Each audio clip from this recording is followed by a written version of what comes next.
السلام عليكم ومرحبا بكم في قناة الشيف صلاح الباتني. قبل ما نبداو لا فيديو تاعنا تاع نهار اليوم، ما تنساوش تصليو وتسلموا على رسول الله عليه افضل الصلوات. دائما مستمرين مع سلسلة حلويات عيد الفطر. اليوم ان شاء الله راح نشارك معكم حلوة سهلة سريعة، ذوقها خيالي ومن اسهل ما يكون، يعني في وقفة وانت حضرتيها انت عليه ليه. وهذه الوصفة كما كنتو شكلها بزاف راقي بنينة، وحضرتها لكم بذوق المارشميلو. انا درت لكم ذوق الكراميل والفانيلا، وانتم لكم الاختيار. وايضا تتعالك بهذاك المارشميلو. تابعوا الفيديو من الاول للاخير ومشاهده ممتعه للجميع. نبداو بمقادير عجينه الصابلي. عندي هنا 125 غرام تاع مارغرين ديما، عندي ملعقه كبيره تاع سكر ناعم، ملعقه كبيره نتاع فلون بذوق الشيكولا، عندي 2 ملاعق نتاع الكاكاو، عندي صفار بيضة، عندي كميه من الجوز مدشش حوالي 50 غرام. نحتاج الفارينه. هذا هو المكونات اللي نحتاجهم. اول حاجه راح نبداو نوزنوا هنا لا مارغرين في ريسيبيون. راح نوزنوا حوالي 125 غرام مارغرين، تكون بدرجه حراره الغرفه. دائما نقول لكم الميزان راح يساعدكم بزاف في المطبخ تاعكم. نضيفوا ملعقه تاع سكر ناعم وملعقه تاع فلون شيكولا. اللي ما عندوش يدير 2 ملاعق سكر ناعم. عندي ايضا صفار بيضاء. وراح نخلطوا هذه المكونات بالباتور، سيرتو اذا درتو الفلون لازم تخلطوا بالباتور باش نذوبوا داك الفلون وتحصلوا على قوام كريمي. نضيفوا 2 ملاعق نتاع الكاكاو. انا دائما نستعمل مسحوق الخروب من كاروما بديل الكاكاو، طبيعي 100%، خالي من الجلوتين، يعني يساعدكم بزاف في لي بيسكوي، في الحلويات، في التحليات تاعكم، ويعطيها بنه.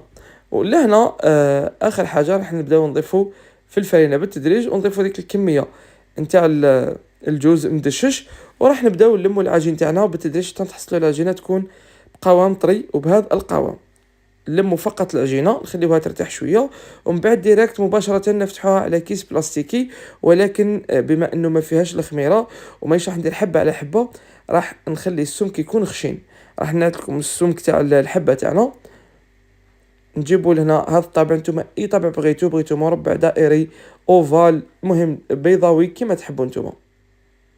شوفوا لهنا السمك لازم يكون عالي حوالي 1 سنتيمتر باش تجي الحلوى تاعكم عاليه. راح نطبع العجين تاعي كامل، نحطه في بلاطو اللي نفرشو بورق الطهي كيما راكم تشوفوا.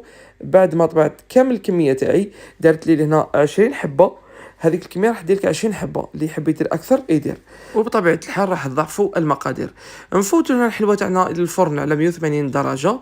جست طيب نعاودوا نجبدوها نخليوها تبرد تماما. لأن حبيت نشارك معكم هذا البرودوي، هذا مارشميلو للطلي. كاين ذوق الفراوله، كاين الفانيلا، وكاين الكراميل. الاسم تاعو فلاف من بيكسو، راهو موجود في المحلات اللي يبيعوا دوزان الحلويات. وشوفوا القوام تاعو يعني رائع، وراح يعطيكم واحد البنه للحلوى تاعكم ما نحكي لكمش.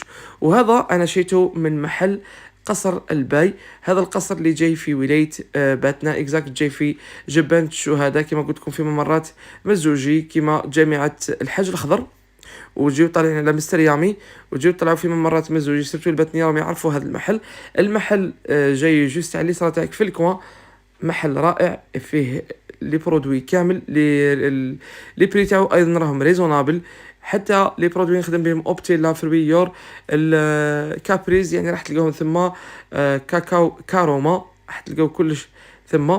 ننصحكم انكم تروحوا عنده. ايضا راح يدير لكم السعر في المكسرات من اروع ما يكون. لهنا كما قلت لكم اعطيتكم لي روبير تاع المحل. ايضا عندهم حاجه عجبتني اللي هي لا كارت فيدياليتي، عندكم فيها مفاجاه. وروحوا عنده وذوك راح يساعدكم. وفي هذا المحل راح تلقاو هذا البرودوي تاع فلافي. ايضا عنده توسكي، عنده ريلاسيون مع الحلويات. هذا بالنسبه للمحل. نرجعوا للحلوى تاعنا. بالنسبه للبرودوي هذا راح تلقاوه عنده في المحل كما قلت لكم، راه جاي في ممرات مزوجي. لهنا جبت هذاك البرودوي درتو لهنا في جيب حلواني. انا كما قلت لكم راح ندير ذوق الفانيلا، وراح ندير ذوق الكراميل. لهنا بعد ما درنا بهذه الطريقه نجيبوا المكسره تاعي. انا عندي هنا الجوز، يعني تتمشى بزاف مع الجوز. اللي يحب يدير لوز ولا كاوكاو ولا هذا يرجع لي، يعني كل واحد ومقدوره. ولكن يعني من الاحسن انكم ديروا جوز كميه باش ينفع تكفيكم، ادير لكم حتى 100 حبه عادي. ندشوا هذاك الجوز بغير بيدينا ونحطوهم على الوجه. حاولوا لنا الحلوى لازم تكون بارده باش هذاك المارشميلو ما يطلقش بزاف. وايضا حاولوا ما تكثروش بزاف المارشميلو بهذه الطريقه فقط. انا كما قلت لكم درت ذوق الفانيلا ودرت ذوق الكراميل. ومن بعد لهنا نحطوا الجوز تاعي، نحاولوا نغطيو هذيك الكريمه كامل بالجوز باش من بعد تعطينا شكل للحلوى. كما راكم تشوفوا راني نحط في كل الاماكن اللي يبان فيهم هذاك البيكسو او هذاك المارشميلو. بعد ما كملت الحلوى تاعي كامل درتها بنفس الطريقه بذوق كما قلت لكم الكراميل والفانيلا. نروحوا نجيبوا شيكولا بيضاء اي نوعيه نتوما كانت عندكم، راح نذوبها في حمام مائي وراح نضيف لها ملعقه صغيره تاع شوكولا انوار. انا دائما نستعمل الشوكولا انوار، نستعمل اوبتيلا، وراح نخلطه جيدا باش نتحصلوا على هذا اللون يعني الجاي في الكريمي باج. ومن بعد نروحوا لهنا نقلاصيو الشوكولا تاعنا او عفوا نقلاصيو الحلوى تاعنا بالشيكولا. ولكن هنا اذا شفتوا الحلوى تاعكم يعني ما تغطاتش مليح تقدروا ديروا يعني تعاودوا تدوبليو طبقه ثانيه من الشيكولا. هذه النصيحه صراحه. انا الشيكولا البيضاء تاخي هذه عاد ما تعجبنيش، ما تعطيناش هذاك القصاحه وهذاك اللون الابيض نتاع بكري. انا هنا عاودت لها لا دوزيام كوش.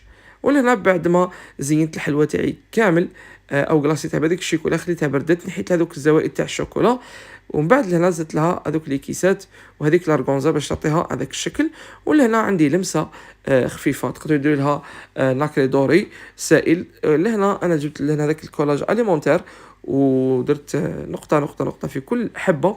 وعندي لهنا هذا الورق الذهبي اللي راح يزيد يعطي لها لمسه باش تزيد لها في الشكل. دائما نقولوا العين سباقه للفم او للذوق، يعني ان العين هي اللي تاكل الاولى. وهذه هي النتيجه، حلوه سهله سريعه. دير كميه لا باس بها، يعني فقط ب 125 غرام مارغرين راح دير لكم حوالي 22 حبه. اللي يحب اكثر يضاعف المقادير. وسهله وسريعه في التحضير، والله العظيم غير حضرتها حوالي نصف ساعه وانا حضرت هذه الحلوى مع طيابها مع كل تاعها. اذن هذه هي. نتمنى ان تنال اعجابكم الوصفه تاعنا طعنها اليوم، راح نقسمها لكم وراح تشوفوها كيفاش تتعالك. شوفوا لهنا كيفاش تعالك هذاك المارشميلو وبنته خياليه. اللي جربوا يخلي لي رايه في التعليق اسكو عجبو ما عجبوش، لانه من اروع ما يكون مستحيل ما يعجبكمش. نتمنى انها تنال اعجابكم الوصفه تاعنا طعنها اليوم. تهلاو في رواحكم، تلقاو في عد اخر صحه فطوركم والسلام عليكم.